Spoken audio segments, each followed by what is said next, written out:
You're always in my vlogs, aren't you? Meow.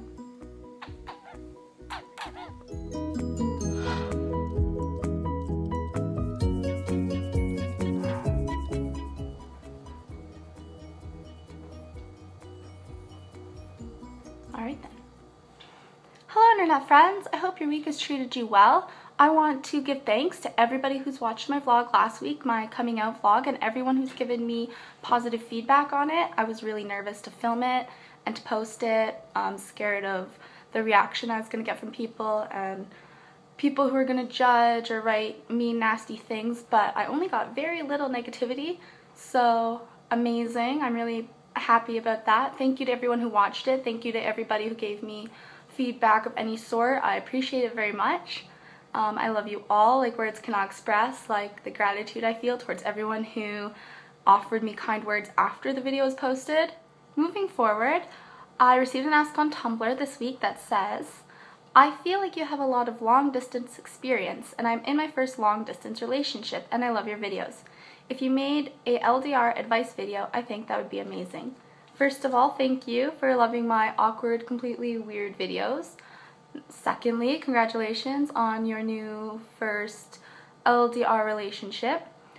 I do feel like because I haven't dated anyone in my city or even neighboring cities in years, I have a little bit of long distance relationship experience. So I'm going to do my best to talk about it and give as much advice as I can on the topic to help anyone who is in a long distance relationship or thinking about long distance relationships or just curious about them.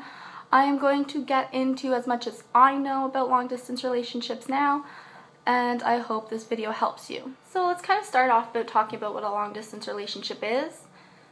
They all vary. Every long distance relationship is different, but they all are based on the same thing, that you cannot physically spend a lot of time with your partner. Now, you could start out as a relationship and someone has to move for a job or school or whatever reason and you can't go with them, so it turns into a long distance relationship. It can start as a long distance relationship if you meet them on the internet or if you're traveling and meet someone and really like them. They can start out anyway.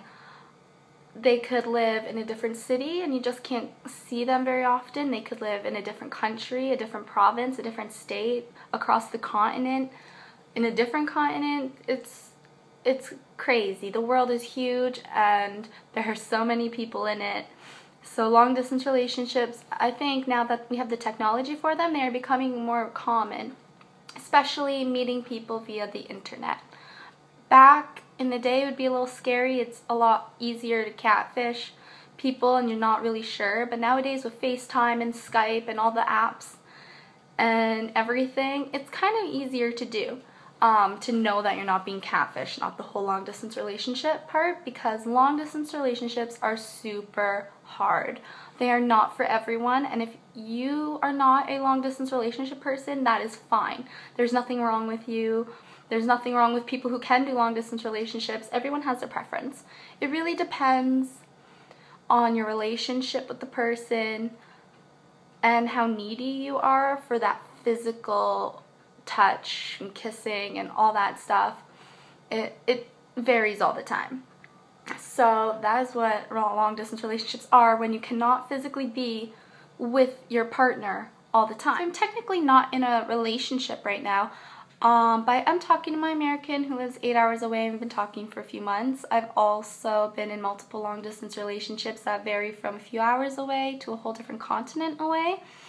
So I feel like I kind of have some knowledge of requirements of long distance relationships. They're not easy and they require a lot of work, and if you're new to them, I'm gonna try and help you out the best I can to make your long distance relationship as successful as possible. No, my relationships weren't successful, but those were not for distance reasons, just solely for the fact that those relationships weren't going to work out. So don't take that into account. Constant communication. That is a big deal in a long distance relationships. There are going to be your days where you're going to want alone time probably. Everybody has bad days, and that's fine. That's totally okay. As long as your partner understands that and you discuss it, you don't just disappear. You can have time to yourself. But for the most part, constant communication with your partner is crucial. It's very easy to do nowadays with all the technology we have. A simple text message, a phone call, a Skype call, FaceTime. There's lots of ways you can do it. Even if you're both having really, really busy days, which happens because life still goes on even when you're in a long distance relationship. Just sending a simple text message saying, hi, I miss you, or hi, I'm thinking about you. It's pretty important stuff. It's not as important maybe in a relationship where you see the person every day. But in a long distance relationship, when you don't get that physical contact so much and you don't get to see them face to face, in person, in the flesh as much, it is important to let them know that you're thinking about them and that you miss them and whatnot whenever you get the chance. With technology these days, it's easier to talk to people. If you are in a long distance relationship and phone calls are not free for you guys, there is the Viber app, which is free phone calling and free texting, which is what I used for the most part. Also, there's this app called Couple, which is super cute. You both install it on your phones, and it has like a kiss option where you like put your thumb to the screen and then it notifies the person, and then they put their thumb to the screen, and it's like considered a kiss. It's a cute app, and if you're in a long distance relationship, I really suggest looking into the Couple app. You can draw each other pictures. It's super cute. And it's a nice interactive app, more than just your average calling and texting.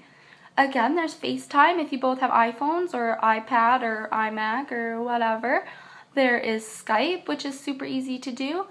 If you both are at home during the night, you can have Skype sleepovers where you both fall asleep on Skype.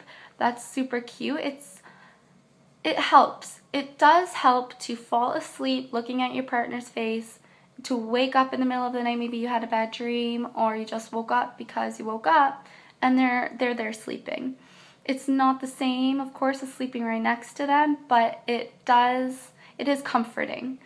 So constant communication and talking as much as possible is super important when it comes to long distance relationships. Tying into the whole constant communication thing, it's very important to be as open and honest as you possibly can about your feelings, especially the negative feelings when it comes to talking with your partner. It's not always that easy. It's always been something I've had difficulty doing, is being open and honest and talking about my feelings and how I'm feeling and negative stuff. But it is super important, and you do get better at it with time. You do learn to express yourself better and to be more open and to be able to talk about the stuff that's bothering you with your partner. And it's important to do that with them because it's going to help them be sensitive towards you when you need it. It's going to help them be there for you for moral support and to make sure you're okay, because they can't just be there for you physically. They have to be there for you the best that they can via whichever outlet you use. And so it's super important for you to tell them how you're feeling and when, and to be able to feel comfortable talking about that kind of stuff. So not only is communication super important, but honesty and openness with your feelings is also super important in a long distance relationship.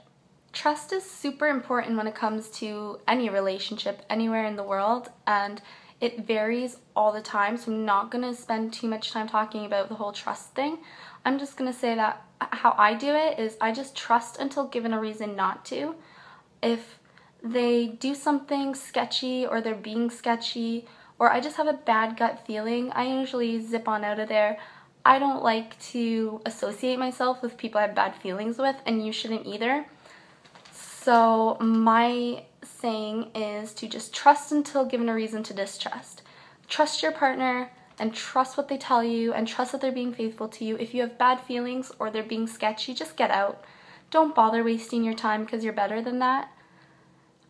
And that's what I'm going to say on trust. But it's very important. Don't get into a long distance relationship with someone if you do not trust them. That is key. I think it's safe to say that the hardest part of LDRs are the actual distance itself. It can be hard sometimes to feel close to your partner, intimate with your partner. When you don't get to see them on a regular basis, it can be pretty hard. But there are ways, very important ways, that you can feel closer to your partner and feel more like a regular couple and not miss them so much, such as a Skype date. You can set, which Skype dates are super important. If you're in a long distance relationship, it is important, I feel, to set up a Skype date once every couple of weeks, a legit date, not just Skype and hang out and talk and look at each other while you watch Netflix. I mean, set a day. Don't talk for that whole day. Don't text, don't call. Wait until it's time to get ready. Get yourself ready. Before then, maybe grab the same bottle of wine, download the same movie, buy stuff to make the same meal, cook your meal together on Skype after you get ready, talk about your day as you eat dinner, then watch the movie you downloaded. If you have a talent, you can use that talent to your advantage. If you can sing, if you can play an instrument, you can do that on your Skype date for your partner. You can, if you're an artist, you can draw them or paint them a picture or write them a story. Anything really. You can, there's so much you can do with Skype dates. If you are of legal drinking age, you can get the same bottle of wine or the same type of beer and kind of have drinks together and end it however you want. Skype dates can be so much fun. They're exactly like real dates, just on Skype. Like, make it count, make it matter. Also, you can send each other packages. In these packages, you can fill a shoebox with your t-shirt, maybe some of your favorite things, maybe some of their favorite treats or candies or little trinkets. If they live in a different country, you can send them little souvenirs of your country. You can spray a piece of your clothing with what you spray yourself with on a regular basis so they know what you smell like. You can buy them a little stuffy of their favorite animal and send it to them in like a care package. It's a surreal experience. If you haven't met your LDR partner yet and you get this package, it's crazy. And then you have stuff of theirs to keep as your own and also stuff that they got you that makes you think of them. You can put songs that remind you of them on a USB or make a mixtape or burnt CD. There are so many options when it comes to sending care packages to your partner that it's unreal. It is a little pricey, but it's so worth it. In conclusion, really, long distance relationships are super hard. They're not for everyone. Don't feel bad if you tried a long distance relationship and failed. Don't feel bad if you don't want to try a long distance relationship because you know you can't handle it. And don't feel bad if all you feel comfortable in are long distance relationships. Everyone is different. Long distance relationships are not to be judged. They are for the brave at heart. They are for people who will spend more days wishing for their partner to be there than actually being with their partner because they know it's worth it. Please know that it is worth it. If you're feeling down and nervous and upset and sometimes you feel it's not worth it, think of your partner and how much they mean to you and how happy they make you, and then decide if it's worth it. Just because distance sucks, totally effing sucks, doesn't mean that it's not worth it. And they're totally doable. There are couples who have closed the distance. If you look up Kaylin and Lucy on YouTube, what Wagon did, I'm sure there's so many more I just can't think of right now, who have made it. And it's possible. It's hard, but if it's worth it, it's worth it. And I'm here to support. If you need someone to support you in your long distance relationship, if you need someone to talk to, you can talk to me, because that is super important to have outside of your relationship, is support. Support from your family, support from your friends, support from the LDR community. You can get it anywhere. If your family doesn't understand or doesn't support, confide in your friends. If your friends don't get it, there are tons of blogs on Tumblr, there's Twitter accounts, there are YouTubers that are all about long distance and helping people in long distance relationships. If you need help, you can message me always. If you need advice, you can message me always. I'm not sure that this vlog was super helpful. If it was, I'm happy about that. If it wasn't, I apologize, but you can message me. All my social media will be down below. I will also put down below the apps I have mentioned in this vlog so that if you forgot, you can just look down and download them. Until next time, internet friends.